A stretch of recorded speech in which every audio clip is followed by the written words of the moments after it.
继续来看苗栗通霄火力发电厂的第4号机组这个延长管，伫咧昨是已经正式拆掉。这支延长管，互当地看作是代表性的地标，咱真做历史，嘛吸引真侪当地居民来看。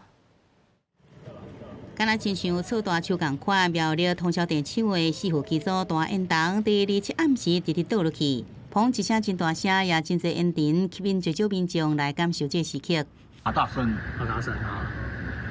然后倒了哈，哎，倒了，这是烟了，你看。民众讲有点仔唔甘，因为这烟筒唔那是苗栗通霄的地标，伫进前也互偷渡客当作是来到台湾循环指引。苗栗通霄火力发电厂的4号旧机组烟筒，原度是120公尺，伫1992年开始并联发电，也那台电后续因应用电需求，2000年开始商转第6号机组，也互通霄电厂有6支的大烟筒。下面用挖土机把它打个洞之后，然后整个拉倒，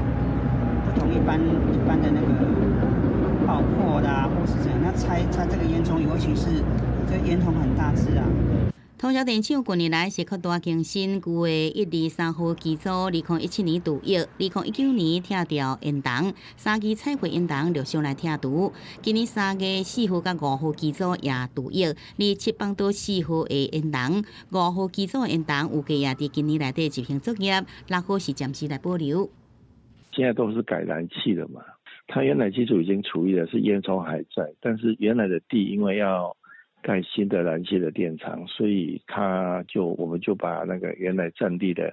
烟囱就把它拆下来，这样子。台电讲未来包含中火拢用燃气机组来替换老旧的机组，旧的机组的烟筒拢经过小心规划，要提悬安全规格，让这个放倒的作业会使顺利来进行。记者综合报道。